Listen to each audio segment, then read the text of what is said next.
অপেক্ষা করতে হবে। আচ্ছা, তাহলে এখন আমরা দেখি যে এই যে আমরা এখানে এসে এন্টার চাপ দিই, এখানে ক্লিক করে এন্টার চাপ দিই, তুমি ইয়েস বাটনে চাপ দাও। হ্যাঁ, আর 2-3টা অক্ষর লেখো।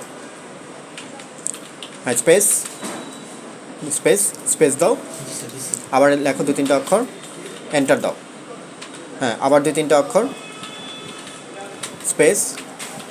হ্যাঁ, এই যে আমরা নতুন লাইনগুলো লিখলাম না, এগুলো কিন্তু এখনও সেভ হয়নি। তো এগুলোকে আমাকে সেভ করলে কী করতে হবে, অফিস প্রোগ্রামের আবার আমার এখানে যেতে হবে, গিয়ে ক্যান্সেল দাও। কথাটা আমার কথা শুনে তারপর ক্লিক করবে, এর আগে ক্লিক করবে না। হ্যাঁ, তাহলে আমাকে কোথায় যেতে হবে, অফিস বাটনে ক্লিক করতে হবে। এবার অনলি সেভ, শুধু সেভ বাটনে চাপ দিবা, অন্য কোনো বাটনে চাপ দিবা। তাহলে এখন কি হয়ে গেল, এই যে তুমি নাম দিয়েছো, তোমার এই নামের ফাইলের ভিতরে নতুন লাইনগুলো কি হয়ে গেল, সেভ হয়ে গেল। তাহলে নাম দেওয়ার জন্য আমাকে কি করতে হবে, সেভ অ্যাসে যাইতে হবে। তারপর নাম দেওয়া হয়ে গেলে একবার, তারপরে যখন নতুন লাইন, নতুন আরও 3 নাম্বার 4 নাম্বার 10 নাম্বার লাইন যুক্ত করব, তখন কিন্তু শুধু সেভ দিলেই আমার কাজটা হয়ে যাচ্ছে। আমি কি বোঝাতে পেরেছি? আচ্ছা, এবার আমরা এই যে সেভ করলাম, আমরা এখানে কাজ শেষ, এটাকে আমরা কী করবো, ক্লোজ করব। আবার ফাইলে যাও, এখানে ক্লোজ বাটনে চাপ দাও। তাহলে আমার যখন লেখা শেষ হয়ে যাবে, এই নিয়মে আমি ক্লোজ করে দেবো। ঠিক আছে, আবার যদি ফাইলটা ওপেন করতে হয়, আবার এখানে ক্লিক করব, ওপেনে চাপ দেবো, ওপেন শব্দটাতে চাপ দাও। হ্যাঁ, এবার এখানে তোমার নামটা খুঁজে বের করো, নামটা খুঁজে বের করে ক্লিক করবা।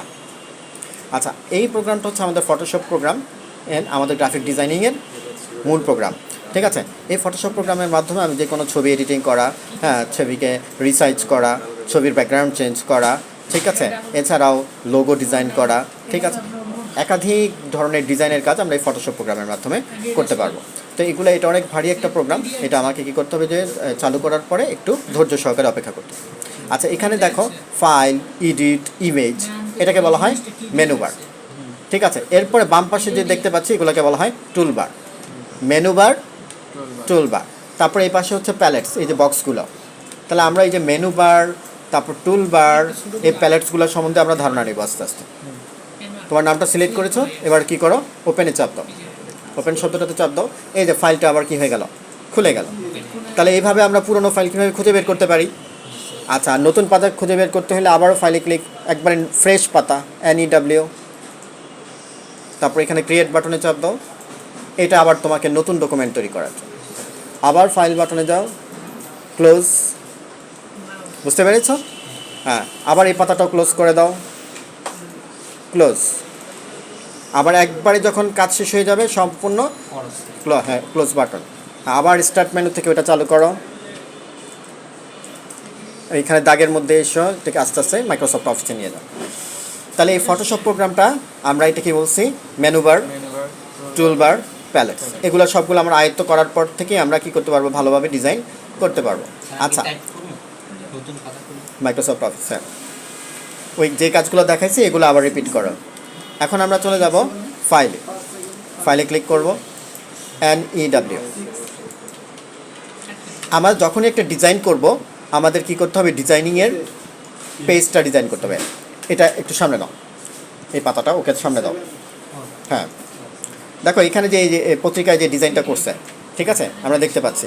তো এখানে কি করছে, কোম্পানির নামটা লিখছে, তার হটলাইন নাম্বারটা দিছে, তারপরে কি এখানে কী কী সেল করে সেগুলো দিয়েছে। তো এই যে ডিজাইন করতে এখান থেকে এই পর্যন্ত হাইট মানে উচ্চতা, তারপরে এখান থেকে এই পর্যন্ত উইথ চওড়া, এটা কতটুক হবে সেটা আগে তোমাকে এই যে এই নিউর মাধ্যমে কি করে দিতে হবে, নির্ধারণ করে দিতে হবে। এখানে দেখতে পাচ্ছ উইথ মানে চওড়া, এই যে ডিজাইনটা কতটুকু চওড়া হবে, হাইট এটার উচ্চতা কতটুকু হবে, বুঝতে পেরেছো? তাহলে এখানে আমরা ইঞ্চি লেখা আছে, যেমন এখানে 12 ইঞ্চি বাই 12 ইঞ্চি, আমি আমার পছন্দ মতো চাই, ধরো আমি এখানে লিখি 6 ইঞ্চি বাই 6 ইঞ্চি। তাহলে এখানে এটা ক্লিক করো, কেটে দাও। আমরা শিখছিলাম কোনটা দিয়ে কাটে, এই যে ক্রস চিহ্ন, এটা দিয়ে কাটো কাটো। হ্যাঁ, এখান থেকে 6 লেখো। ঠিক একইভাবে নিচের ঘরে আসো, মাউস দিয়ে ক্লিক করো, ক্লিক করো, হ্যাঁ কাটো, হ্যাঁ কাটতে হবে, এটা দিয়ে কাটাই।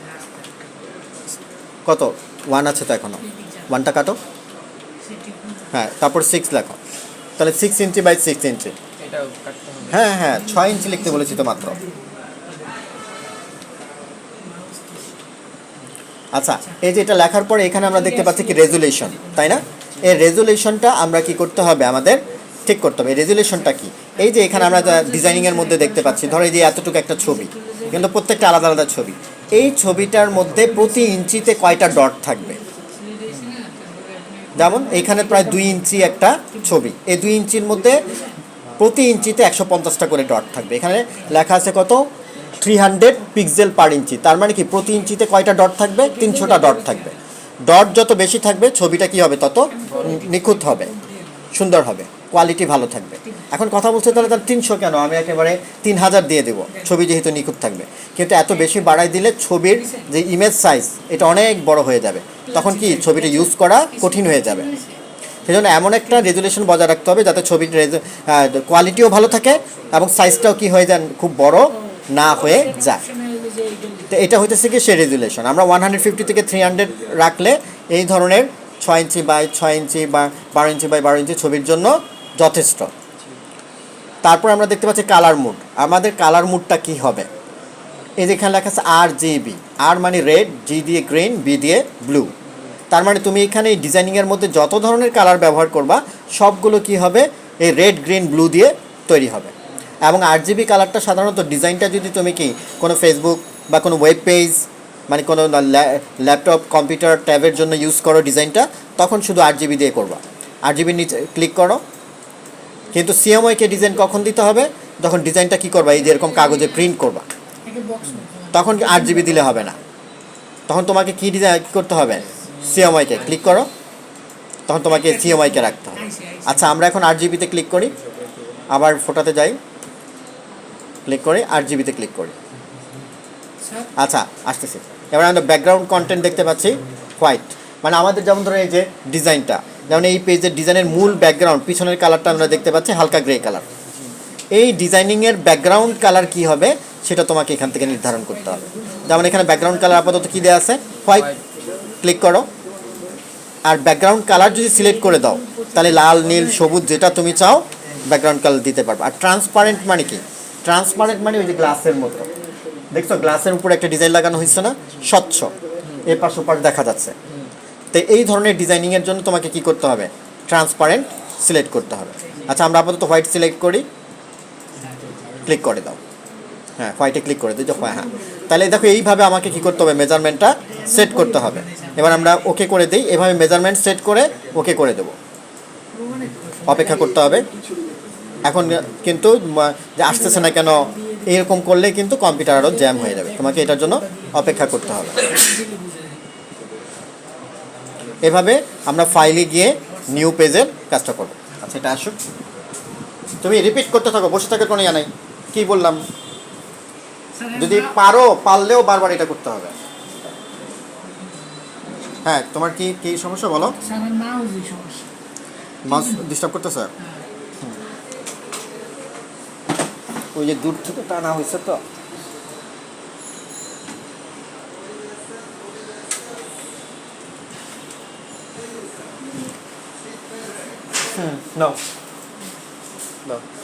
আচ্ছা, এবার এই জিনিসটা তো তোমাদের ক্লিয়ার হয়ে গেছে না? হ্যাঁ। আচ্ছা, একটা সংক্ষিপ্ত প্রশ্ন, এই যে এটার কালারটা স্যার যেটা সিলেক্ট হবে ওই কালার চেঞ্জ হবে? হ্যাঁ, সিলেক্ট ছাড়া কালার চেঞ্জ হবে? সিলেক্ট ছাড়া কালার চেঞ্জ হবে না। আচ্ছা, এবার আমরা দেখবো হইতেছে গিয়ে এখানে ওয়েট করো। এখান থেকে আমরা সিম্বল স্প্রেয়ার টুল, এই সিম্বল স্প্রেয়ার টুলের মাধ্যমে আমরা কীভাবে করতে পারি? সিম্বল স্প্রেয়ার টুলটা নিলে এরকম আসুক, আমরা এটা ওকে করে দিলাম। আচ্ছা, এই যে এরকম চিহ্ন। এখন এখান থেকে আমাকে আবার কি করতে হবে? এই দেখছো এখান থেকে আমরা মেনুটা দেখতে পাচ্ছি না, এইভাবে টান দিয়ে একটু সরাই দিব। এই ক্ষেত্রে উইন্ডোতে যাব, ঠিক আছে? উইন্ডোতে গিয়ে তারপর আমরা কি করব? এখানে দেখবো সিম্বল নামে একটা শব্দ পাবো, দেখছো? সিম্বলের মধ্যে আমার ডিজাইনিংয়ের প্রয়োজনে অনেক ধরনের সিম্বল কি আছে এখানে দেয়া আছে, ঠিক আছে? যেমন আমি এই সিম্বলটা নিলাম, এই সিম্বলটা নিয়ে এটা আমি এখন এখানে ক্লিক করলে সিম্বলটা বসে যাবে। কিন্তু পরবর্তী আরেকটা সিম্বল দিতে হলে কিন্তু কি করতে হবে? এখানে গিয়ে বাইরে একটা ক্লিক করতে হবে, তারপরে আরেকটা সিম্বল নিব। যেমন ধরো এইখানকার ফোটায় গেলে আরও অনেক সিম্বল আছে, এই যে ওপেন সিম্বল লাইব্রেরি নিচের দিকে। এখান থেকে আমি যে কোনো যেমন ফ্লাওয়ার সিম্বল দিলাম, ঠিক আছে? ফ্লাওয়ার সিম্বল ক্লিক করলাম, এই যে ফ্লাওয়ারের সিম্বলগুলো চলে আসলো, ডানে নিলাম, ঠিক আছে? আমি চাচ্ছি এবার এই সিম্বলটা দিতে, তারপর আবার স্প্রেয়ার টুলে আসবো, ওকে, এখান থেকে ক্লিক করব। এখন যদি আমি আরেকটা সিম্বল নেই, হ্যাঁ, যেমন ধরো এটা নিলাম, নিয়ে যদি আমি কি করি ওইটাতে ক্লিক না করে স্প্রে করি দুইটা সিলেক্ট হয়ে যাবে। এখন তুমি যদি এটাকে এই বক্সের ভিতরে বসাইতে চাও, ঠিক আছে, এটাতে ক্লিক করে যদি বক্সের ভিতরে, তাহলে দুইটাই একসাথে বসবে।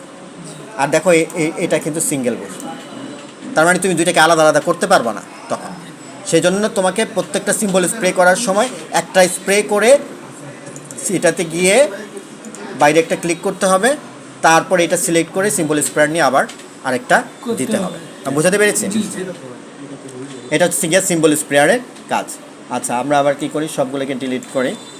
করার পরে এবার দেখতে পাচ্ছি এই ধরনের গ্রাফিক্স সাধারণত এটা একটা গ্রাফ। এই গ্রাফটা এখানে খুব একটা ব্যবহৃত হয় না।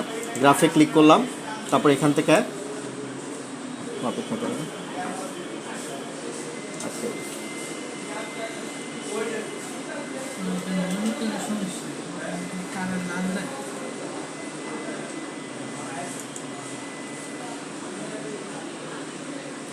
আচ্ছা, তোমার এইটার যে লোড নেওয়ার ক্ষমতা কম, মেমোরির কথা বুঝতে পারছো, যে বেশ কিছুক্ষণ ইউজ করলে এটাই হইতেছে গিয়া যে মানে একটুখানি যে কেন দামি কিনতে হয়, লোড নিতে পারে না, যে কারণে কী হয়ে গেল, ক্লোজ হয়ে গেল প্রোগ্রামটা।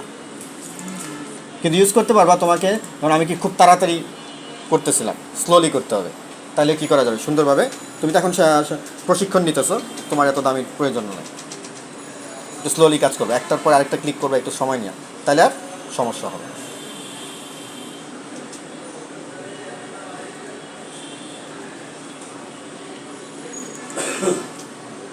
ফাইল নিউ, ওকে।